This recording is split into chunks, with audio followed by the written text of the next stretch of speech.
Please rise to salute the flag.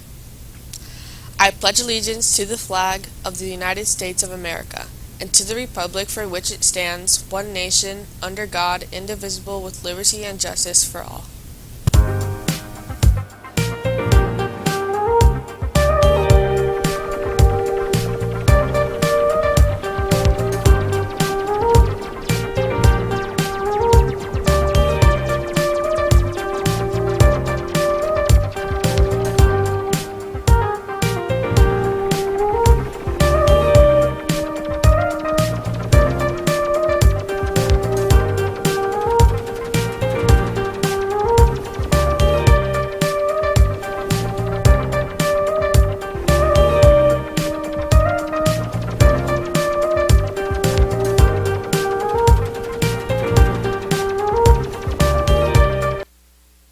Welcome to RPtv. Today is Monday, March 21st, 2022. Traffic patterns in Roselle Park are going to get a little more complicated as one main connection to Roselle is now closed. Cooper has the details. Starting today, Gordon Street Bridge in Roselle Park will be closed as a project to replace it gets underway. That means drivers will have some detours as they try to get around town. The Union County project costs over $7 million, according to the New Jersey Department of Transportation. The new bridge will be wider to allow for a new left turn lane and one travel lane in each direction. The sidewalk on the east of the bridge of the side of the new bridge will be 5 feet wide. New sidewalks, curbs, and ADA ramps will be installed, and upgrades to utilities and drainage. The project is expected to be completed in the summer of 2023. Signs are up to notify drivers of all the changes to traffic patterns as a result of the work. As the war in Ukraine continues to drag on, people around the world are trying to help the best they can. And now there's a big push for assistance in Union County. Alana has that report. The continuing conflict in Ukraine has uprooted families, injured citizens, and left thousands of Ukrainian refugees without access to necessities. Over 2.5 million Ukrainian refugees have left their homes, leaving behind necessary supplies. To support individuals in need, the Union County Board of County Commissioners and the Union County Prosecutor's Office have partnered to organize a countrywide donation drive for the people of Ukraine. Locally, a donation drop-off box is available in the lobby of the Roselle Park Police Department. Donation boxes are available in the lobby of Union County law enforcement agencies, 24 locations total. Residents are invited to bring donations of first aid supplies, toiletries, flashlights, blankets, batteries, clothing, shoes, diapers, formula, and more. This program will run for the foreseeable future as long as aid is needed. This donation drive is made possible through a partnership with law enforcement and local Polish and Ukrainian organizations. Now it's time for announcements. Garden Club's next meeting to be announced. We need to do work outside to get ready for the new bunny pavilion built by Mr. Chin. Also, please save glass jars for our Mother's Day project we will work on during the next meeting date when it rains. Any senior interested in being the 2022 RPHS Scholar Athlete, please see Mrs. Han in the athletic office for a nomination form. Forms must be completed and returned to Ms. Costa by March 22nd. One male and one female Scholar Athlete will be selected to represent RPHS as the 2022 Scholar Athlete. Polka, Spanish Club, and Art Club will be hosting a multicultural fashion show on Wednesday, April 6th at 4 p.m. You can purchase these tickets during lunches in the library. Student cost is $2. The RPHS Theater Department is pleased to invite you to the 2022 RPHS Theater production of Willy Wonka. Our performances will be March 31st at 7:30 p.m., April 1st at 7:30 p.m., and two shows April 2nd at 1 p.m. and 7:30 p.m. Tickets are now on sale. Log on to showtixforyou.com to order your tickets. Anime Club is holding a Spiritwear sale. To place an order, see an Anime Club member. Cash or checks made payable to RPHS can be sent to Mrs. Amorso. All orders are due by the end of the day on April 7th. Back at it again at Krispy Kreme.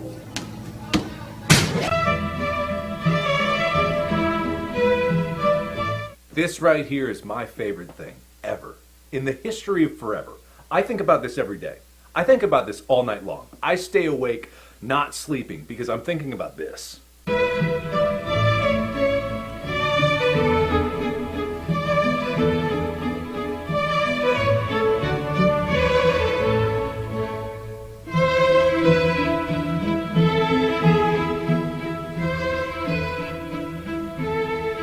Our final segment this morning concerns a unique woman who not only shaped the history of her kingdom, but also the history of the world. Callie has filed this report.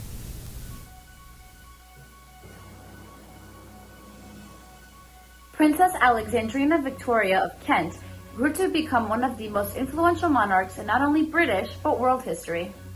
Born on May 24, 1819, Princess Alexandrina Victoria was born as a result of the death of her older cousin and heir to the throne, Princess Charlotte Augusta of Wales, who died giving birth to her first son.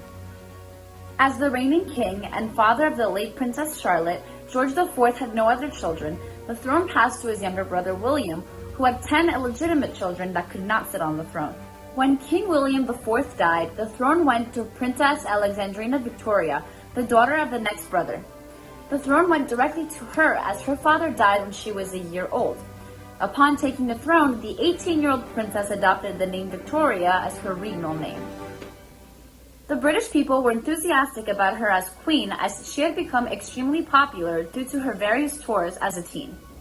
She married Prince Albert of Saxe-Coburg and Gotha in 1839, and they had 9 children together, who went on to become monarchs of various European kingdoms and whose descendants sit on their thrones today, giving her the nickname the Grandmother of Europe. As a pair, Victoria and Albert were on the liberal side of politics and encouraged their children to be as well. They wanted to make sure their children received the finest education, especially their daughters, as Victoria's traditionally female education ill-prepared her for the duties of being the monarch of the British Empire. Victoria was the first reigning queen since Queen Anne, who died in 1714. She oversaw the industrialization of the British Empire and its prosperity throughout the 19th century. In addition to politics, Victoria popularized brides wearing white, the traditional morning wedding breakfast, keeping locks of the deceased hair, and wearing black for mourning. Queen Victoria was the longest reigning monarch in British history until 2015, when her great-great-granddaughter, the current monarch Elizabeth II, surpassed her. Today, Queen Victoria's likeness is seen everywhere, from monuments to street names, and even the Australian province of Victoria, which is named after her. She continues to influence the way the British government operates over a century after her 1901 death, as she never got involved in politics, but rather served as a figurehead for the British government, as Queen Elizabeth II currently does. Queen Victoria oversaw the modernization of the British Empire, and under her reign, the empire was at its peak. She set the precedent for how European monarchs should conduct their jobs. Today, 6 ruling European countries' monarchs are descended from Queen Victoria. They are Queen Elizabeth II of the United Kingdom of Great Britain and Northern Ireland, King Harold V of Norway, Queen Margrethe II of Denmark, King Felipe VI of Spain, King Carl XVI Gustaf of Sweden, and King Philippe of Belgium. Queen Victoria died on January 22, 1901, surrounded by her family. She was buried next to her husband, Prince Albert, at the Royal Mausoleum near Frogmore House, leaving behind an impressive legacy as the grandmother of Europe, and was the glue that kept her family together, as 13 years later, her grandchildren got into one of the biggest family feuds, which we know to be World War I. Stay tuned, we'll be right back. Hey, do you like video games? Do you like hang out with people who also like video games? Hi, I'm John Gamer, and I have just the club for you. Join the video game club. Unlike most clubs, the video game club is more of a casual type of setting. You don't have to join every single meeting every week and, get kicked out of it. You can just join whenever you like. So if you have something busy, it's perfectly fine. The video game club is on every Thursday, 3 p.m. to 4 p.m. We have a Nintendo Switch, but you can feel free to bring your own games and consoles. We're also starting esports with Smash Bros. For more information, talk to Mr. Robinson. Thanks for watching. Have a great day, and make sure to stay tuned for CNN 10.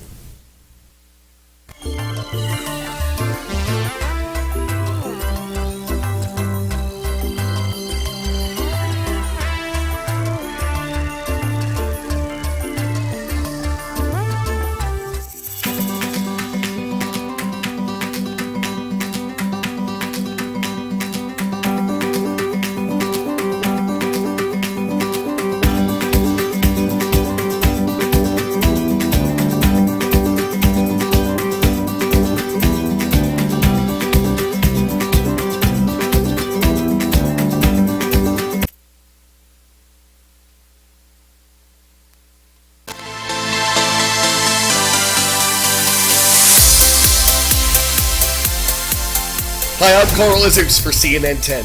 As you can hear, I've got a bit of laryngitis today, but we've still got plenty of news to tell you about, so please bear with my voice and we'll explain what's in the world. 3.5 weeks after Russia invaded neighboring Ukraine, no one knows when the war will end or exactly what needs to happen to end it. In a recent phone call with the leader of Turkey, Russian President Vladimir Putin outlined his conditions for a ceasefire. They included a promise from Ukraine that it would never join NATO, an alliance of European and North American countries. The Russian leader also wants Ukraine to give up its weapons. He wants what he calls, quote, Nazification in Ukraine to stop, and he wants the nation to remove obstacles to the Russian language being widely taught there. What does Ukraine want? The government of Ukrainian President Volodymyr Zelensky is pushing for an immediate ceasefire, a stop in the fighting. It wants Russia to remove its military forces from Ukraine, and it wants Russia to give security guarantees, promises it won't attack its western neighbor in the future. Observers say negotiations between the two sides are complex and hard to figure out, and some American and NATO officials reportedly have doubts about how serious Russia is about bringing the conflict to an end. But the war is taking a toll on both sides. There have been numerous attacks on civilian sites in Ukraine, places like healthcare facilities and a theater where people were hiding. And thousands of Ukrainian and Russian troops have reportedly been killed in the fighting. Russia has a larger and more powerful military than Ukraine, but analysts say the invasion is not going as Russia hoped it would. Russian munitions are still having a devastating impact on civilians in key cities. In Mariupol, in the capital Kiev. But Russian forces are still making little progress, advancing across Ukrainian territory. The core US assessment hasn't changed for much of the war. The Kremlin's forces remain stalled in many areas.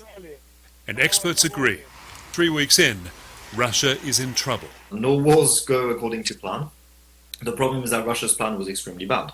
The key question, why? I would argue it is a mix of everything. It is a failed or botched concept of operation with plenty of wrong assumptions about the very nature of the battlefield. Russia believing in a way that Ukrainians would capitulate or Ukraine would crumble.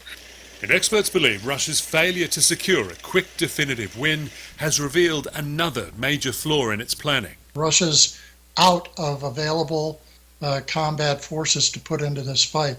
Analysts say Russia's limited forces are now divided between taking territory and laying siege to major cities, reducing their ability to do both tasks effectively. And that means Russia must be reassessing what victory looks like.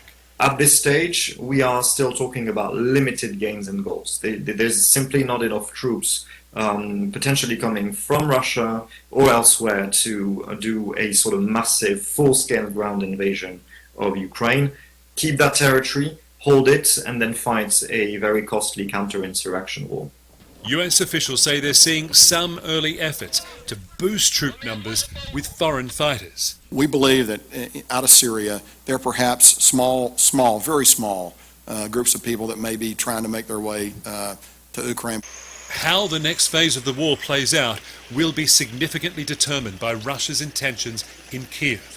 Trying to take the capital would likely involve months of bombardment and urban warfare. That's going to be a tough order of business. Those Ukrainians know every single alley, every back room, every road, every intersection. The Russians are going to find themselves in a hard fight. Slow Russian progress can help Ukrainian forces by allowing them more time to prepare and be resupplied with advanced weapons from allies. But experts say it could also inspire greater brutality from Russia, a willingness to escalate and destroy in order to compensate for its stalled invasion. Phil Black, CNN, London. 10-second trivia. Which of the following people was not a Hoosier? Dan Quayle, Neil Armstrong, Michael Jackson, or Orville Redenbacher? A Hoosier hails from Indiana, and astronaut Neil Armstrong was born in Ohio. Agriculture is a major industry in Indiana, and that makes the Hoosier State a good place for us to illustrate how the war in Ukraine is having widespread effects on global food prices. Months before the Russian invasion began, inflation was driving up the prices of gasoline and almost every category of groceries. This rise in costs was at its highest level since 1982. But Russia is one of the world's biggest exporters of fertilizer. Ukraine and Russia combined export more than 25% of the world's wheat. So while this can ultimately cause higher prices for groceries, what happens between the war and the store to cause that? Every day, up to twice a day, like clockwork, Josh Everhart makes this trip, hauling corn and soy to the grain elevator in town.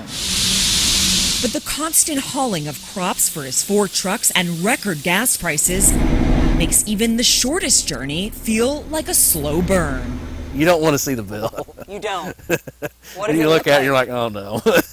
What is it looking like? Well, I mean, $1,000 or a 1,000-gallon tank is $4,000. Gas prices hit a record last week, but are dropping slightly, yet still above $4 a gallon nationally and here in Indiana. Even steeper, diesel, which fills these tanks at nearly $5 a gallon. It's astronomical, but you know, it's part of doing business. Chris Everhart, Josh's father, says inflation has pushed prices up on just about everything on their farm, but commodity prices have risen too. This month, wheat rose to its highest price since 2008. I've never seen anything like this in the wheat market. For only the second time in 25 years, the Everhart family planted winter wheat, 165 acres of it, to try to capitalize on rising wheat prices. But it's a risky bet. They're a lot higher than we ever anticipated them being. But so are inputs. That's fuel, seed, fertilizer, and labor. And Russia's invasion into Ukraine is only pushing prices higher. This is uncharted territory.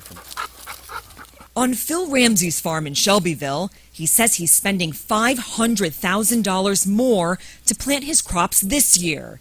The only thing softening that blow, the higher price he'll hopefully get for his wheat, soy, and corn. How much does what is happening in Ukraine impact you here on the farm?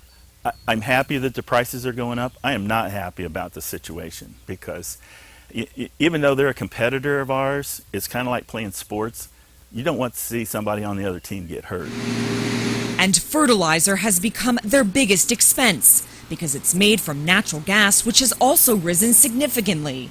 A key supplier, Russia, has stopped exporting it. How much more does it take to fill up those bins behind me this year compared to last year? Today's cost is $60,000 more per tank. I have 4 tanks. That's $240,000.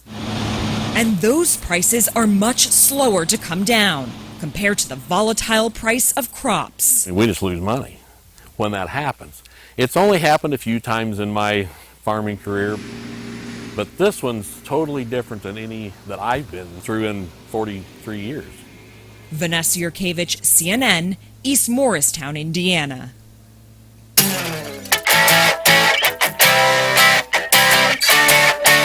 To many people, it might have looked like a big old block of rock with some ridges in it. But to this man, who just happens to have a deep interest in prehistoric animals, it's the tooth of a woolly mammoth. Justin Blowett was recently observing a construction site in Iowa when he spotted it. It's 11 inches long and weighs more than 11 pounds, and a paleontology instructor at the University of Iowa thinks it's thousands of years old. Its weight explains why the tooth fairy left it alone. But if you're enamored with the roots of paleontology, on the lookout for bones that cemented their place and made a dent in history, it's no mammoth tusk to find the tooth, the whole tooth, and nothing but the tooth. I'm Carl Azus, and we've got love for Loveland High School today. Shout out to our viewers watching from Loveland, Ohio, and thank you for subscribing and leaving a comment on our YouTube channel.